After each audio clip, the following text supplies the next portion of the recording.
Hi everybody. So I wrote an article a while back for Cloud Guru about saving time and money with AWS using asynchronous programming. And I gave a demonstration to a webinar for Stackery, and a lot of questions came out of it. So I wanted to go through some of the issues raised and some of the topics around the code just to make it a little bit clearer. So looking through the article, the key thing we're talking about here is that you want to watch the amount of time you're using with Lambda. You're paying for Lambda, so the milliseconds count more than anything else. And some of our older programming habits, when we port them to Lambda, we find we're not being very careful with the amount of CPU. So in this article, I was giving examples of the wrong way to do things. So one of the classic patterns I see people use is building a state management function or some sort of main function that calls other functions to do other things, and it's running concurrently. And you get this sort of effect where, while the state management function is running and it's doing other things, it's calling DynamoDB, S3, sending an email, that's really costing you a lot of money. And in this article, I'm showing Jeff Bezos looking happy getting rich on that. But the better way to do things is to use the glue component of the way Lambda works. So instead of the first example, our function kicks off the job to write to DynamoDB, then it stops working completely. There's a stream from DynamoDB that saves the file to S3, and then that stops. Then after the file is saved and the put event is fired, there's some more code that sends the email. This is really the essence of serverless code because it really is much more minimal. And it's not really very obvious to people because it seems inefficient to have three applications running to do something that's very trivial. But remember, the focus is to keep your amount of time paid for to an absolute minimum, not to worry about the complexity of what's going on behind the scenes. AWS provides step functions as an alternative to doing this state management function approach, which can definitely work for many people. The only downside is it's a relatively expensive service, so it's easy to build up a fairly large bill using that service depending on your infrastructure. Really, a lot of this depends on your use case. So for some people, step functions is fine. For others, it's probably overkill. So specifically, there are some times in Lambda functions where you need to do multiple things. So although your Lambda function should be as small as possible, it's fairly normal to find that it has to do multiple tasks at the same time. And the question is, are these tasks things that are independent of each other and can happen concurrently, or do they rely on the previous task completing before they move on? In many cases, the tasks are independent, but the code's not written that way, so unexpectedly you're waiting for one thing to finish before the next thing starts. One example where this happens frequently is in multiple records coming from the event source. So most events being handed to Lambda only contain one record, but that's not always the case. And you may find if you're taking batches from DynamoDB, you might be receiving 100 items, not one, as expected. And if you're not iterating through that and making the decision to parallelize the code or not, you may get unexpected results in the amount of time that takes. So what do I mean by all that? Well, if we look at this code, this uses the new ES6 syntax, and this structure allows us to put a map function on the records coming in and catch all the promises at the end. So in this case, if we had 100 records arriving, and it's running this simple code that simply waits for 1 second to simulate something asynchronous, these would all run at once, and the net result would be the time taken, as we've shown down here, is about a second. There's a little bit of overhead, but no matter how many events you throw at that, it's going to take roughly the same amount of time because it's all happening in parallel. So here's something a little bit more concrete to get your hands around. There's a RunKit example out there that's linked from this article. I'll put the URL on the screen now. And this shows sequential async. So what's going to happen here? You've got this fairly convoluted line of code that all it really does is cause the process to wait for a second. So again, it's simulating something that's asynchronous. In this example, what's going to happen is that we're going to find the first task goes and completes. The second task then does the same, and so does a third. So there's a water flow effect where one thing happens, then causes a second, then causes a third. And we're using this console.time feature to time the total length of execution of these three statements. If we execute this code, I'll just maximize this. if we execute this code, you can see that it takes 3 seconds to run, thereabouts. So this is taking a second, this is taking a second, and so is this, and they run one after the other. So as you'd expect, that's 3 seconds. But if the 3 tasks can run in parallel and we can do them all at once, this is what it looks like instead. In this version, I'll run first to show you what the results are. 1 second asynchronous tasks ran at the same time, and it only took 1 second to run in total. So why is that? What's the difference between the first and the second? Well, let's just pull these up together, and you can see. It's a really pretty subtle difference that moving the await stage from the first example where it happens in every single line to a promise all in the second one makes all the difference. But why is that? Well, in an async function, this will return a promise, and await will always wait until that promise is resolved or rejected. It won't do anything while it's in pending state. So in the second example, we don't await. We simply run the code, and then while that's happening, we immediately go off to the second one and the third one. And then promise all is simply operating as a place to wait until all 3 of those tasks are done. Otherwise, if you didn't have this, the code would just complete all the way through this function and exit before anything meaningfully was done. I gave another example in the article because I think the flowcharts illustrate this sometimes more easily than the code does, because it's a fairly confusing topic. So if you look at the real business workflow of something, for example, in this case, I'm using an electronic trading application, and the function's job is to decide, am I allowed to make a trade? So it will decide to check a restricted stock list, check my account balance, and then see if the market is open. And if all 3 of those things are true, then it's approved. Now, if these happen sequentially, I might miss the market on my trade because it takes too much time, when in fact all of these are independent and can be run in parallel. So looking at what can be done at the same time versus what must be done separately and independently is important in making the decision between sequential and parallel execution. Once again, in this pseudocode example, this is the original version of that, where we're waiting for each step to complete before we move on to the next line of execution.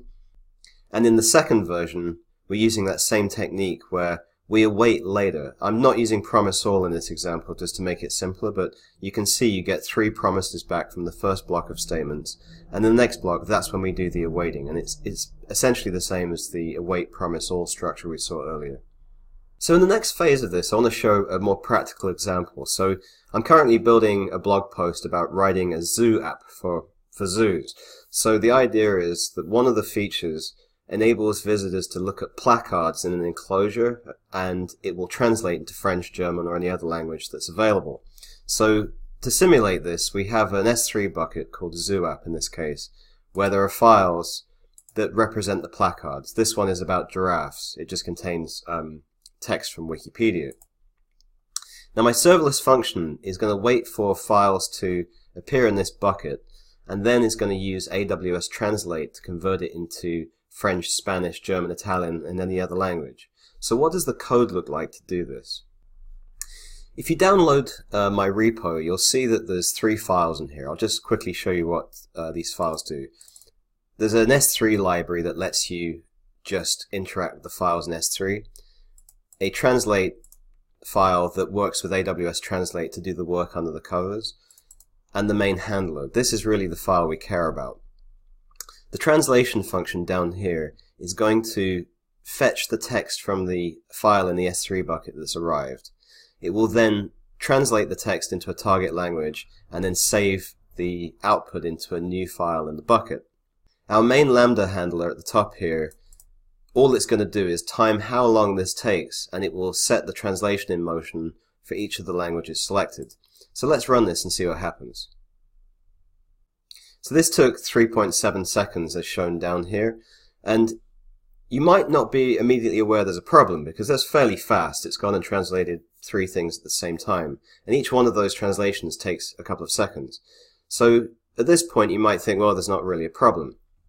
But let's add a couple of languages for it to translate. I'll just copy these lines, and now we'll add Italian and Swedish. Now remember, this took 3.7 seconds down here. If we test now,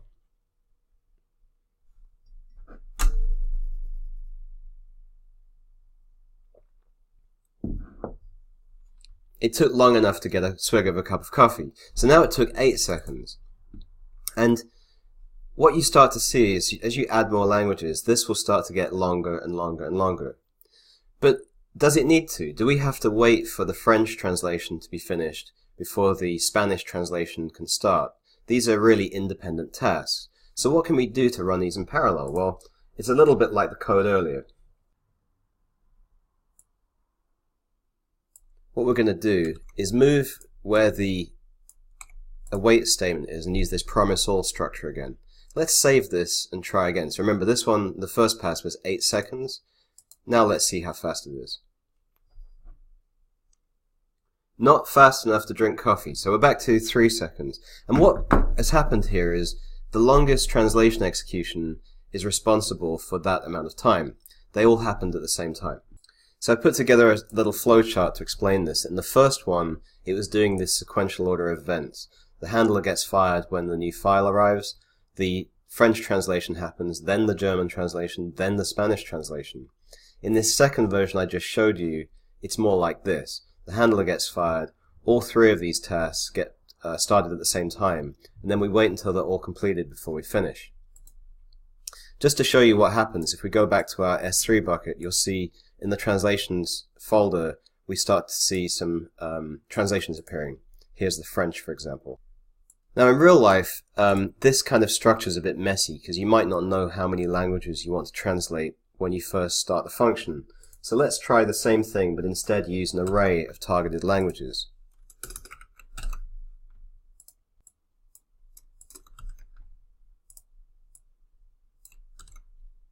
So this structure is this familiar promise all construct where we're going to map against target languages and pile all the awaits into a promise all. So the effect is all of these will happen at once, and then promise all makes the code wait until everything's finished. It's worth mentioning that map is the preferred method of doing this because there are many things that can happen if you use for each with async. For reasons that are complicated and due to the way that transpilers work, for each and async don't play well together. So if you find yourself using those together, that's not the right way to do it. This works fairly reliably in Lambda, so I think this is a preferred way to go about this. So now with these targeted languages, we can change the language. I'll put Arabic on the end there. I'll go back to this S3 bucket and delete the files we created earlier. And then let's run this again.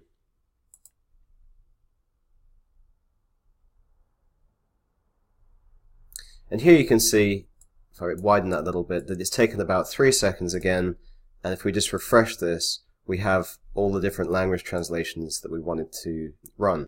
So take a look at the code in the repo and ping me with any questions you have. The key thing I wanted to drive home here is that time is money on Lambda, and when we're writing functions, it's easy to forget that if there's something inefficient happening, when it scales up, you can find yourself paying unexpectedly for that execution time. And the most common ways I see this are code that's waiting for events to happen when it doesn't need to wait, it can just go ahead and do them. Or handling multiple records that can be handled at the same time, but we've caused some sort of sequential queuing mechanism in there. Now for a lot of developers, JavaScript seems somewhat scary because they're used to what we've seen in 2010, where we had callbacks, and you had callback hell, where you had nested callbacks within each other. The syntax in ES6 goes a long way to solving this problem, so this is a very clean way to show callbacks using async await as a structure. Naturally, JavaScript being JavaScript, we didn't get to async await all by itself. There are multiple steps in getting there with promises and all sorts of structures that confuse people in the process. But I think this is a much cleaner way of doing this and is much easier to understand. Some of the questions I had from the webinar involved this ES6 syntax that can be confusing to people, involving arrow functions and everything squeezed onto one line. It's not as confusing as it looks. It actually works more or less the same way as the longer form function, but It's just an easier way to do things once you start writing lots of functions. Async await is not connected to arrow functions, so if you choose to never write an arrow function, that's absolutely fine. I'm going to put some resources on the screen that are well worth reading to learn more about async await, some of the gotchas that are there, and also how you can learn more about the ES6 syntax.